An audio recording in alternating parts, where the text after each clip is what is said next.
ఇవాళ మంత్రి గారు చెప్పినటువంటి సమాధానం చూస్తే సార్ ఈ సభలో కూర్చున్నందుకు సిగ్గుపడతా ఉన్నా సార్.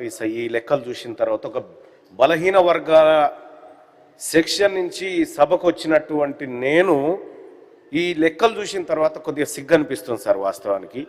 దాంతోపాటు ఇంకా ఇది నా సభనేనా, అసలు నా ప్రజలకు సంబంధించిన సభనేనా కాదా అనేటువంటిది అనిపిస్తూ ఉంది sir. I mean government sir. Sir ఇక్కడ ఇప్పటిదాకా గౌరవ పెద్దలు బండా ప్రకాష్ గారు, ఆ తర్వాత మధుసూనాచారి గారు, ఎల్ఓపి గారు కూడా చాలా ఆవేదనతో కూడినటువంటి అంశం చెప్పారు సార్. ఈ 2 సంవత్సరాల్లో సార్, ఈ 2 సంవత్సరాల్లో ఈ ప్రభుత్వం చెప్పినటువంటి లెక్క అది కేవలం లెక్క కాదు సార్. దాంట్లో ఒక భయంకరమైన నిజం బయటపడ్డది సార్. ఇప్పుడు 2,02,298 మంది బీసీ పిల్లలకు స్కాలర్షిప్లు మేము ఇయ్యము ఎగ్గబెడుతున్నామని చెప్పి ఈ ప్రశ్నలో సమాధానం సార్. 2,02,298 మంది బీసీ విద్యార్థులకు మేము స్కాలర్షిప్ ఎగ్గబెట్టినామని చెప్పి ఈ ప్రభుత్వం చెప్పింది సార్. ఈ ప్రభుత్వం చేసిన కథ. దానికి ఎట్లా అంటే sir, 2024 socio economic outlook page number 98లో 2,44,766 మంది బీసీ విద్యార్థులకు స్కాలర్షిప్లు ఇచ్చినామని చెప్పారు సార్. నిన్నిచ్చినటువంటి దాంట్లో సార్ బడ్జెట్ దాంట్లో 2026 socio economic outlook page number 254లో సార్ 42,468 మందికి స్కాలర్షిప్లు ఇచ్చినామని చెప్పారు సార్.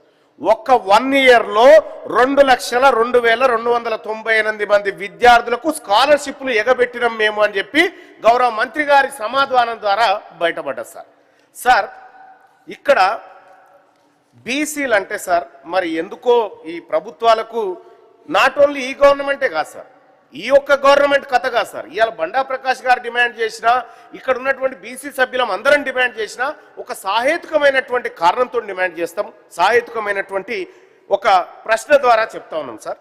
ఇప్పుడు పెద్దలు చెప్పినట్టుగా ఈ 2 ఏడాదిలలో కలిపి, ఈ 2 ఏళ్లలో కలిపి దాదాపుగా ఓన్లీ విద్యాపరమైనటువంటి అంశంలోనే 3,512 కోట్ల రూపాయలు ఎగబెట్టింది సార్ ఈ ప్రభుత్వం బీసీలకు. ఓన్లీ విద్యా అంశమే సార్. స్కాలర్షిప్ల విషయం సార్, పిల్లలు చదువుకునేటువంటి స్కాలర్షిప్ల విషయంలో పోస్ట్ మెట్రిక్ స్కాలర్షిప్లో సార్ 782 కోట్లు ఎగబెట్టింది ఈ 2 ఏళ్లలో. బీసీ స్కాలర్షిప్ల విషయంలో సార్ మీరు సప్లిమెంటరీ సార్ నేను ఉపన్యాసాలు ఇవ్వాలనుకుంటే సార్ క్వశ్చన్ అడుగుతున్నా సార్. నా క్వశ్చన్ దీంట్లో ఉంది సార్. నేను ఇది కాకుండా వేరే అంశం మాట్లాడను సార్. నేను కేవలం ఇక్కడికే వస్తాను సార్. దయచేసి మీరు పెద్ద మనసు చేసుకొని బలహీన వర్గాల గురించి ఒక అవకాశం ఏంటి సార్. సార్ ఇక్కడ 2014-15లో సార్ మాకు ఎందుకు కావాలి, ఈ ప్రభుత్వం ఎందుకు చేయాలి, మా డిమాండ్ను కూడా తమరి ద్వారా పెడతాం సార్. 2014-15లో సార్ తెలంగాణ రాష్ట్రం వచ్చిన తర్వాత 1,316 కోట్లకు పెట్టిరు సార్ మాకు.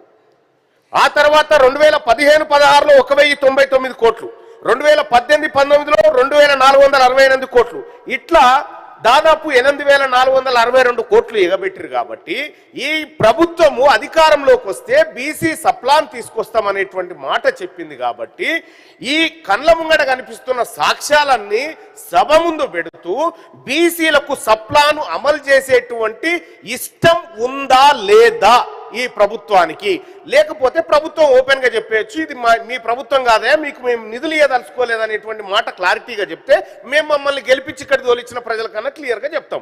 అయ్యా వాళ్ళు ఇయ్యరట్నయ్యా, ఇవ్వడానికి సిద్ధంగా లేరనేటువంటి మాటలను చెప్తాం సార్. ఇక్కడ కళ్యాణ లక్ష్మి పైసలు సార్, పెళ్లి చేసుకునేటువంటి కళ్యాణ లక్ష్మి, ఈ తులం బంగారం దేవుడేరుగా ఉన్న పైసలు ఖర్చు పెట్టలేదు సార్. ఇక్కడ వీటన్నిటిపైన ఈ ప్రభుత్వం చర్యలు తీసుకుంటుందా తీసుకోదా, ఈ బాధలకు ఇక్కడితో ఫుల్ స్టాప్ ఉంటుందా ఉండదా, ఈ బాధలకు ఇక్కడితో ఫుల్ స్టాప్ ఉంటుందా ఉండదా, బీసీల అంశం చర్చ తేలాల్సిందే సార్. దయచేసి మీ ద్వారా ప్రభుత్వాన్ని అడుగుతా ఉన్నా, మాకు న్యాయం చేయండి. ఆనరబుల్ మినిస్టర్ పిలుస్తా అంటున్నా అధ్యక్ష ఇన్ని సమాధానాలు ఎట్లా చెప్తాడు ఒకసారి ఆయన చెప్పిన తర్వాత మళ్ళీ మీకు టైం ఇస్తా. అధ్యక్ష గౌరవ సభ్యులు అడిగినటువంటి అనేక అంశాలని కూడా ప్రభుత్వం పక్షాన గౌరవ ముఖ్యమంత్రి గారు, ఉప ముఖ్యమంత్రి గారు, సహచర మంత్రులను ముఖ్యంగా బలహీన వర్గాలకు సంబంధించినటువంటి కొండా సురేఖ గారు, వాకిడి శ్రీహరి గారు, మా శాసనసభ్యులు కూడా బలహీన వర్గాలకు సంబంధించి సామాజిక న్యాయానికి ఛాంపియన్ అయిన కాంగ్రెస్ ద్వారా సర్వీస్ జరగాలనేటువంటి ఆలోచన తప్పకుండా మా దగ్గర ఉంది. నేను గౌరవ సభ్యులకు కూడా ధన్యవాదాలు తెలియజేస్తాను. ఎప్పుడైనా బలహీన వర్గాల పట్ల కన్సర్న్ ఉండాల్సిందే. కన్సర్న్ ప్రభుత్వం ఏ ప్రభుత్వం ఉన్నా మీరు అధికారంలో మేము అడిగినాం, చేయలేకపోయినా మేము అధికారంలో ఉన్నప్పుడు మీరు అడగాలి, మేము చేయడానికి సిద్ధంగా ఉన్నాం. మా ఆలోచన చేయాలనే ఆలోచనతో ఉందనే మాట మనం చేస్తాను. ఈరోజు అధ్యక్ష కార్పొరేషన్లను కూడా బలోపేతం చేస్తాం. తప్పకుండా వారికి సంబంధించి కార్పొరేషన్ వైజ్గా ఇదే సభ ముందు త్వరలో ఉంచి మీ ద్వారా గౌరవ సభ్యులందరికీ రాబోయే కాలంలో బలహీన వర్గాలకు సంబంధించి చేసేటువంటి కార్యక్రమాలు వివరించే విధంగా చర్యలు తీసుకుంటాం. అదేవిధంగా గౌరవ సభ్యులు అడిగినట్టుగా కళ్యాణ లక్ష్మి, నేను సభ గౌరవ శాసనసభ్యులు, శాసనమండలి సభ్యులు ఎక్కడైనా ఇయ్యాలంటి వరకు సింగిల్ కేసు పెండింగ్ ఉన్నా అప్లికేషన్ రాకపోతే ఏం చేయాలి అధ్యక్ష, గ్రీన్ ఛానల్ ద్వారా పేమెంట్ క్లియర్గా ఇస్తా ఉన్నాం. ఎక్కడ కళ్యాణ లక్ష్మికి ఒక్క నిమిషం కూడా స్టాపింగ్ లేకుండా ప్రపోజల్స్ రాగానే వెంటనే వాటికి సంబంధించిన పేమెంట్ క్లియర్ చేస్తున్నాం అధ్యక్ష. అదే ఎక్కడైనా పెండింగ్ ఉంటే దయచేసి ఎక్కడైనా పెండింగ్ ఉంటే మీకు ఏమనండి, నేను దాన్ని పరిశీలన చేసే బాధ్యత రాదు. ప్రభుత్వ పక్షాన అష్యూరెన్స్ మీకు ఇస్తా ఉన్నాం. అదేవిధంగా అధ్యక్ష ఈరోజు క్యాబినెట్కు సంబంధించినటువంటి నిన్న ఆ సమగ్ర కుటుంబ సర్వేకు సంబంధించినటువంటి అంశం డిస్కషన్ చేసినాం.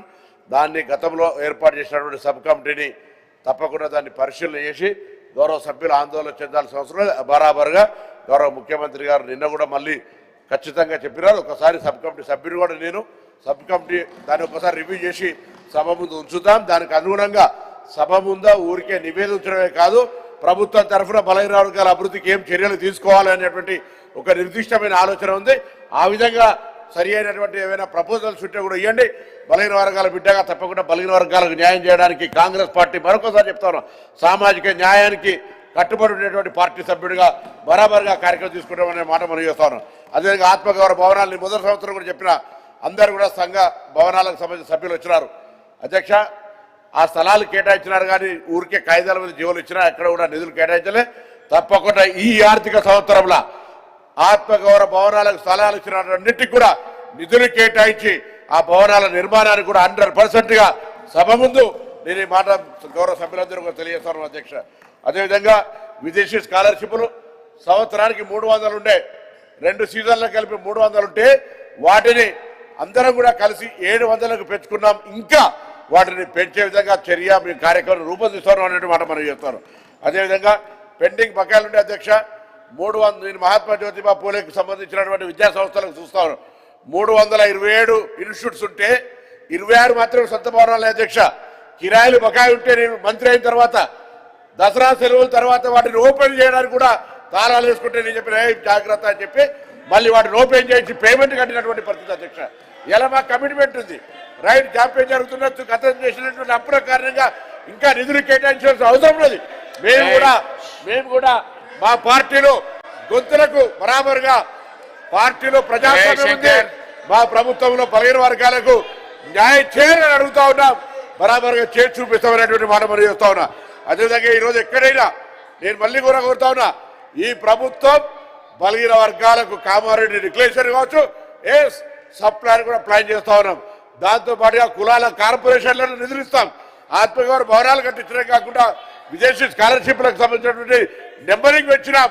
ఇంకా గౌరవ సభ్యులు నిజమైనటువంటి చిత్తశుద్ధితోటి బలహీన వర్గాలకు సంబంధించిన సంక్షేమం మీద ఎటువంటి లిఖితపూర్వకంగా కానీ సభ ద్వారా కానీ ఏమి చెప్పినా ఒక బలహీన వర్గాల మంత్రిగా పాజిటివ్గా తీసుకుంటాం, సానుకూలంగా తీసుకుంటాం. తప్పకుండా అది క్రిటిసిజంగా చేస్తే ఒకసారి మళ్ళీ గతంలో ఎంత నిర్లక్ష్యానికి గురైందో మల్లన్న గారికి తెలుసు, పెద్దలందరికీ తెలుసు. కాబట్టి నేను మరొకసారి